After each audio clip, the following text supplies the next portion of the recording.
आप सभी मसीह भाई बहनों को प्रभु यीशु मसीह के नाम में जय मसीह की, परमेश्वर के नाम की स्तुति और महिमा हो। इस नए वीडियो के माध्यम से मैं आप सभी का स्वागत करता हूं। दोस्तों, आज मैं एक ऐसे विषय पर बात करने वाला हूं जिसके बारे में बात करना बहुत ज़रूरी है। एक गंभीर विषय है और बहुत कम लोग इस पर चर्चा करते हैं या इस पर बात करते हैं। लेकिन मैं क्यों आज इन विषयों को लेकर आपके पास आया हूँ, इस विषय को क्यों मैं आपको बता रहा हूँ, उसका एक बहुत बड़ा कारण ये है कि आज के समय में बहुत सारे ऐसे विश्वासी लोग हैं जो जाने में अनजाने में परमेश्वर के वचन के विरोध में चले जाते हैं।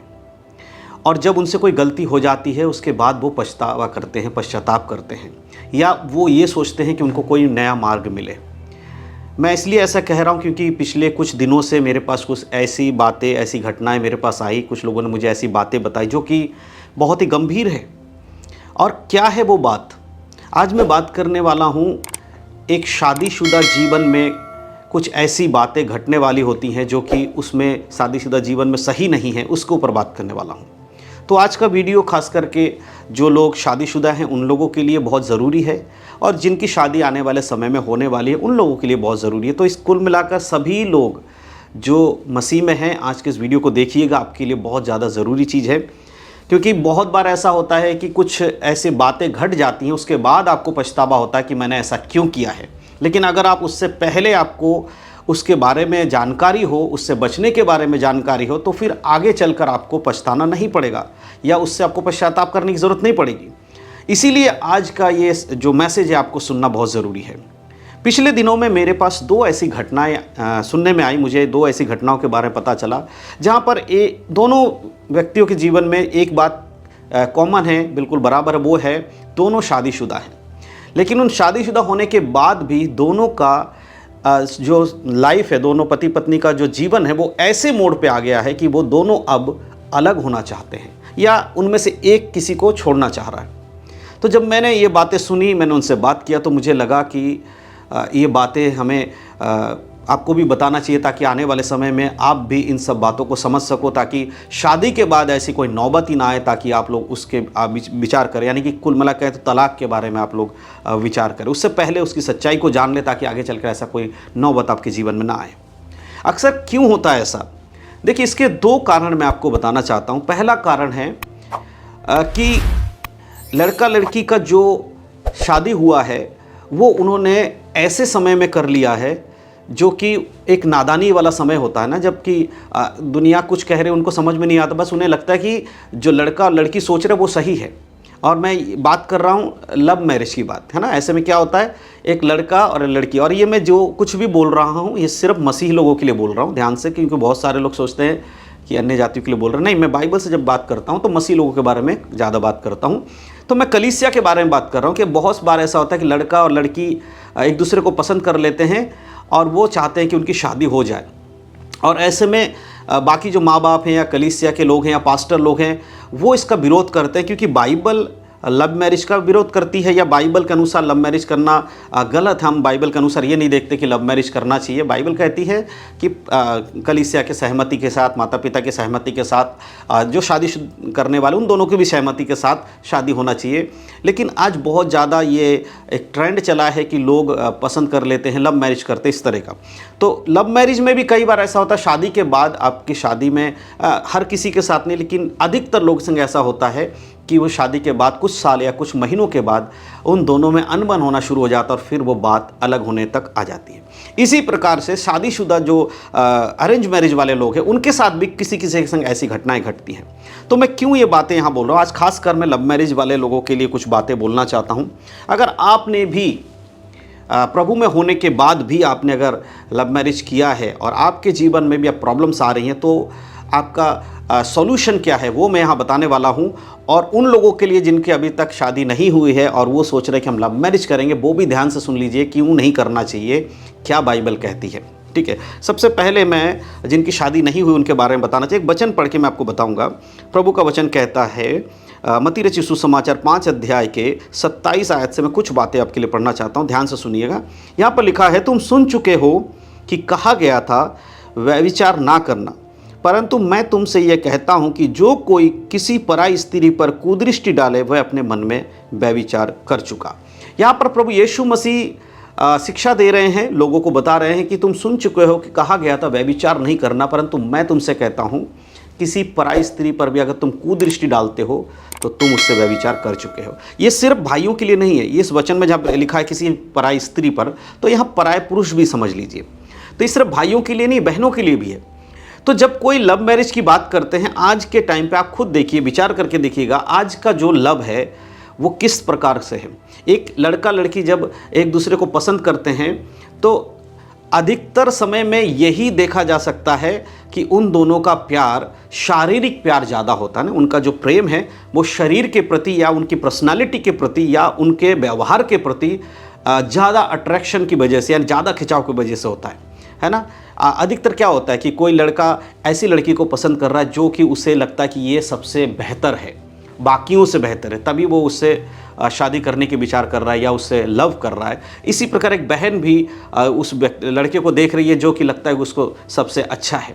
तो ये जो आपके चॉइस है, ये चॉइस आप कर लेते हैं, ये प्रभु की ओर से नहीं है, क्योंकि ये व्यभिचार में है।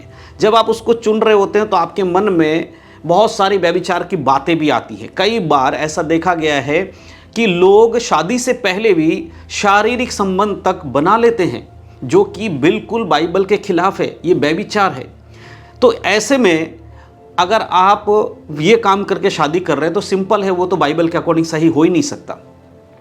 अब यहाँ हो गई है शादी, चलिए आपने किसी की नहीं सुनी, पास्टर की नहीं सुनी, कलीसिया की नहीं सुनी, बाइबल की नहीं सुनी, आपने शादी कर लिया, आप क्या करें कि हमसे तो गलती हो गई, अब हम क्या करें।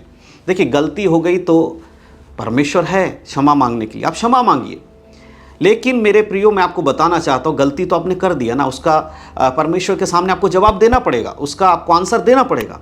लेकिन ऐसे में अगर आप पश्चाताप करते हैं और प्रभु आपको क्षमा कर देता है तो अच्छी बात है, परमेश्वर के साथ चलिए।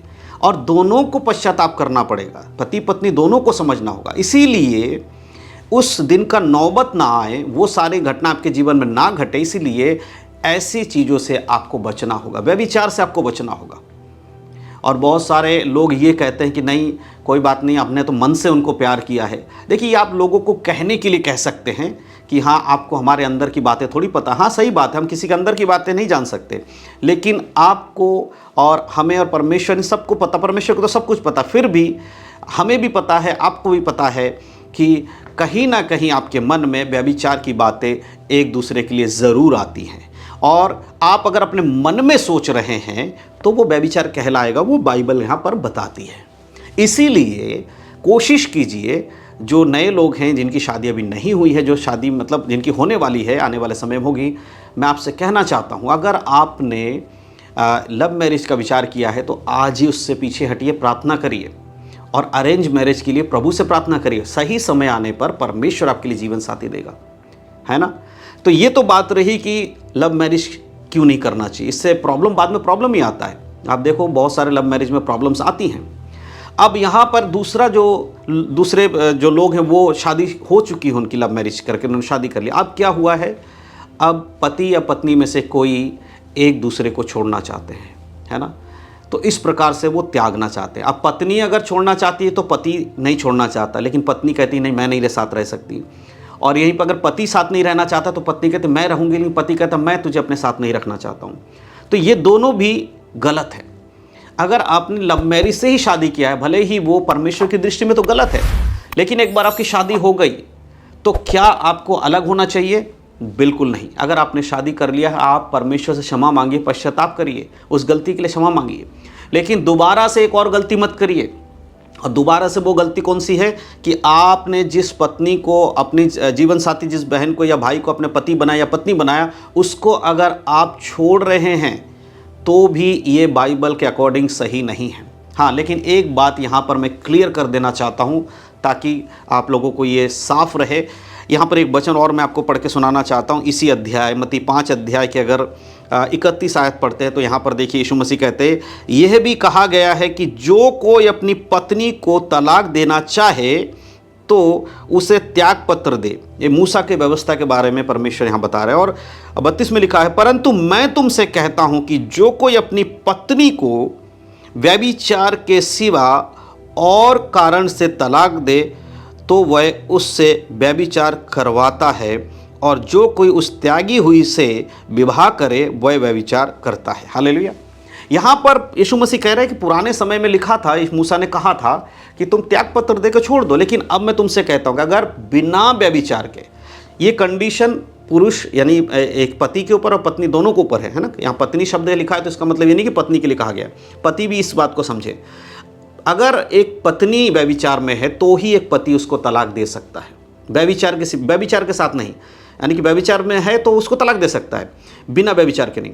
और उसी प्रकार अगर पति व्यभिचार में है तो पत्नी छोड़ सकती है। तो ये क्लियर है, तलाक देने का एकमात्र कारण जो बाइबल में हम देख पाते हैं वो है व्यभिचार। इसके अलावा कोई कारण नहीं है आपके पास तलाक देने का, है ना। अब बहुत सारे लोग इसका गलत फ़ायदा उठाते हैं, लेकिन याद रखिए कि आप दुनिया को मूर्ख बना सकते हैं, मनुष्य को मूर्ख बना सकते हैं, परमेश्वर को मूर्ख नहीं बना सकते। और ऐसे कंडीशन में आप क्यों आए हैं इसका भी आप देखिए ना। आपने जो काम नहीं करना था उस काम को किया। आज फिर बहुत सारे लोग मुझे मैसेज करके आज मेरे साथ कोई नहीं खड़ा है, मेरे परिवार वाले नहीं खड़े हैं, मेरे घर वाले मेरे साथ नहीं दे रहे हैं। तो ऐसे में क्या होता है, जब आप अपने परिवार वालों के मर्जी के विरोध में जाकर कोई डिसीजन ले रहे हैं तो फिर वो जब आपके जीवन में कोई प्रॉब्लम्स आती है तो वो आपका साथ नहीं खड़े होते। इसका सबसे बड़ा कारण ये है कि आपने उनकी नहीं सुनी थी, इसलिए वो आज आपके साथ नहीं है। लेकिन ऐसे में एक बात ध्यान रखना, परमेश्वर आपके साथ है।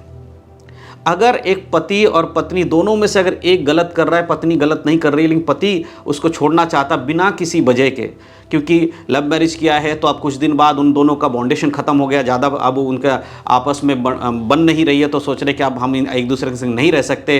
तो पति कहता नहीं जी मैं पत्नी को छोड़ना चाहता हूँ, पत्नी कहती नहीं मैं पति को छोड़ना चाहता हूँ। तो इस कंडीशन में दोनों में से जिसको लगता है कि उसको छोड़ रहा है उसका पति या पत्नी, उसको क्या करना चाहिए? उसको प्रार्थना करना चाहिए। क्या प्रार्थना करना चाहिए? परमेश्वर के समीप आके प्रभु से प्रार्थना करना चाहिए कि परमेश्वर आप मेरे पति या पत्नी के मन बदले। प्रभु मार्ग खोलेगा।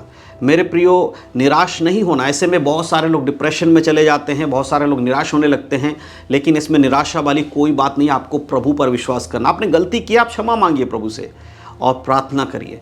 तलाक नहीं होना चाहिए। अगर व्यभिचार कोई कर रहा है उस कंडीशन में तो बाइबल तलाक देने के लिए कहता है, लेकिन व्यभिचार अगर नहीं है उसके बाद भी अगर कोई आपको तलाक दे रहा है, पति हो या पत्नी, तो दोनों को क्या करना चाहिए? प्रार्थना करना चाहिए, क्योंकि परमेश्वर ने आपको जोड़ा है। आने वाला समय आपका और अच्छा होगा। प्रभु में अगर आप चलेंगे, परमेश्वर के वचन में अगर आप चलेंगे तो आपके लिए प्रभु अच्छा करेगा सब कुछ, है ना। इस बात को ध्यान रखना है। और एक चीज़ हमेशा याद रखें, वचन के अनुसार दूसरा एक कंडीशन है तलाक के विषय में। अगर हम देखें तो पहले कुरिन्थियों की पत्री और उसका अगर हम 7 आयत पढ़ते, उसका 39 में लिखा है, जब तक किसी स्त्री का पति जीवित रहता है तब तक वह उससे बंधी हुई है, परंतु यदि उसका पति मर जाए तो जिससे चाहे उससे विवाह कर सकती है, परंतु केवल प्रभु में। हालेलुया। यहाँ पर एक बात समझना बहुत ज़रूरी है कि एक स्त्री हो या पुरुष हो, अगर उसका पति मर गया है तो पत्नी स्वतंत्र है, अब वो दूसरी शादी कर सकती है। लेकिन किस में? मसीही में ही शादी करना। ऐसा नहीं है कि वो अन्य जाति में जाके शादी कर ले। उसी प्रकार अगर किसी की पत्नी मर गई है या प्रभु में सो गई है, वो भी स्वतंत्र हो जाता है उस बंधन से, उस शादी के बंधन से। अब वो दूसरा शादी कर सकता है, लेकिन उसके लिए भी यही है कि वो मसीह में ही शादी करे, अन्य जातियों में नहीं। तो ये 2 ऐसे कंडीशन है जहां पर आप दोबारा से शादी कर सकते हो। लेकिन मेरे प्रियो, अगर हो सके तो जैसे कि बाइबल भी बताती है कि अगर आप बिना शादी के मतलब जैसे पत्नी किसी की प्रभु में सो गई या पति सो गया है, वो अकेले हैं, तो अगर वो चाहे तो शादी कर सकता है, बाइबल रोक नहीं रही। लेकिन अगर फिर भी बाइबल कहती है कि अगर हो सके तो तुम बिना शादी के रहो, पवित्र जीवन में रहो। अगर नहीं रुक पा रहे हो तो शादी कर लो, लेकिन अगर रुक सकते हो तो बिना शादी के रहो। लेकिन यहाँ जो आज का हमारा विषय वो यही है, जो तलाक के लिए आजकल लोग भाग रहे हैं, तो ये पाप है। आपने एक गलती तो किया कि आपने परमेश्वर के विरोध में जाकर शादी कर लिया, चलो उसको परमेश्वर से आपने क्षमा मांगा, परमेश्वर ने आपको क्षमा कर दिया। लेकिन आप दूसरी गलती कर रहे हो कि आप एक दूसरे को तलाक देकर अलग होना चाहते हो। ये दोनों के लिए बहुत ही गलत है, आपको ऐसा नहीं करना चाहिए। व्यभिचार के सिवा किसी बात के लिए तलाक ना दें। आप कंडीशन में इस कंडीशन में आपको क्या करना चाहिए? आप प्रार्थना करिए। आपके पास कोई चॉइस नहीं है। ऐसे में आप बोलेंगे कि मैं बहुत प्रार्थना कर रहा हूँ या मैं बहुत प्रार्थना कर रही हूँ, परमेश्वर मेरी नहीं सुन रहा है। तो मेरे प्रियो, जब परमेश्वर ने आपको पहले मना किया था तब आपने परमेश्वर का नहीं सुना। और आज जब आपके गलती के कारण आपके ऊपर प्रॉब्लम्स आ गई, आपके डिसीजन के कारण आपके ऊपर ये सारी बातें आ रही, तो आप दुखी हो रहे हो। दुखी नहीं होना, आपने उस पुरानी गलती को याद करो जो आपने किया है, तब आपको थोड़ा महसूस होगा कि आपने क्या किया, और उसके बाद आप पश्चाताप करो। और प्रभु के पास जो लौट कर आता है ना, तो परमेश्वर से क्षमा करता है। आप ये मत सोचो कि आपने गलती कर दिया, परमेश्वर आपको क्षमा नहीं करेगा। सच्चे दिल से अगर आप प्रभु के पास आएंगे, परमेश्वर आपको क्षमा ज़रूर करेगा। तो मैं विश्वास करता हूं कि जो लोग इस कंडीशन में आज पहुंच चुके हैं, जिनका पारिवारिक जीवन या शादीशुदा जीवन खतरे में है, आज से ही, अभी से ही आप प्रार्थना करने बैठिए। आप प्रार्थना करिए, प्रभु के सामने सारे विषय को रखिए, परमेश्वर आपके लिए मार्ग खोलेगा। आपका पति अगर आपको छोड़ना चाहता है, प्रभु से बोलिए, परमेश्वर आपके लिए मार्ग खोलेगा। अगर आपकी पत्नी आपको छोड़ना चाहती है, तो परमेश्वर के सामने बैठ के प्रार्थना कीजिए। हो सके तो उपवास के साथ प्रार्थना में बैठिए। आपके जीवन में परमेश्वर ज़रूर कार्य करेंगे। मेरे प्रियो, परमेश्वर नहीं चाहते कि कोई भी परिवार अलग हो, लेकिन आपको अपनी गलती के लिए पश्चाताप करके क्षमा मांगना ज़रूरी है। तो मैं विश्वास करता हूँ कि इन बातों के द्वारा आपको समझ में आया है कि आज के समय में मसीह लोग जीवन में जो घटना घट रही, बहुत ज़रूरी है कि हम इन्हें बाइबल से देखें। तो मैं विश्वास करता हूँ कि आपको समझ में आए। मैं आप लोगों के लिए एक प्रार्थना करना चाहता हूँ, छोटी सी प्रार्थना आप लोग ले, ताकि परमेश्वर का काम आपके जीवन में हो सके। आइए हम प्रार्थना करेंगे। सर्वशक्तिमान पिता परमेश्वर, धन्यवाद करता हूँ सुंदर समय के लिए जो आपने हमें दिया प्रभु। खासकर से प्रभु जी, आज इस विषय को लेकर मैं आपके चरणों में आया हूं और प्रार्थना करता हूं, जिन भाई बहनों के जीवन में ये प्रॉब्लम है, ये मुसीबत आ चुकी है परमेश्वर, जो पति पत्नी अलग होना चाहते हैं प्रभु, मैं प्रार्थना करता हूं कि आप उन्हें बल दे, सामर्थ्य दे, बुद्धि दे, ज्ञान दे, ताकि प्रभु जी वो उन बातों को समझ सके जो बाइबल के अकॉर्डिंग सही है प्रभु। वो दोबारा से कोई गलती ना करे परमेश्वर, और दोनों पति पत्नी एक होकर रहने पाए, जैसे आपका वचन कहता है कि आप दो अलग नहीं परंतु एक है प्रभु। वो एक हो सके परमेश्वर पिता, उनके हृदय में कार्य करे। जो भी शैतानी शक्ति उनके परिवार को तोड़ने में लगी है, वो सारी शक्तियां यीशु मसीह के नाम से टूटे प्रभु जी। और जो भाई बहन लोग इस समय प्रभु जी इस कंडीशन में आ चुके हैं, उनके लिए मैं प्रार्थना करता हूँ, उन्हें बल दे, सामर्थ्य दे प्रभु जी, ताकि वो आपके समीप में बैठकर प्रार्थना कर सके और अपने परिवार को परमेश्वर बचा सके प्रभु। धन्यवाद करता हूँ आज के इस दिन के लिए प्रभु, और आपने मेरी प्रार्थना को सुना, उसके लिए धन्यवाद। सारा आदर महिमा आपको देते हो, यीशु मसीह के धन्य नाम से मांगता हूँ, आमीन। प्रभु आप सबको आशीष दे। यीशु मसीह के नाम में सबको जय मसीह की। God bless you.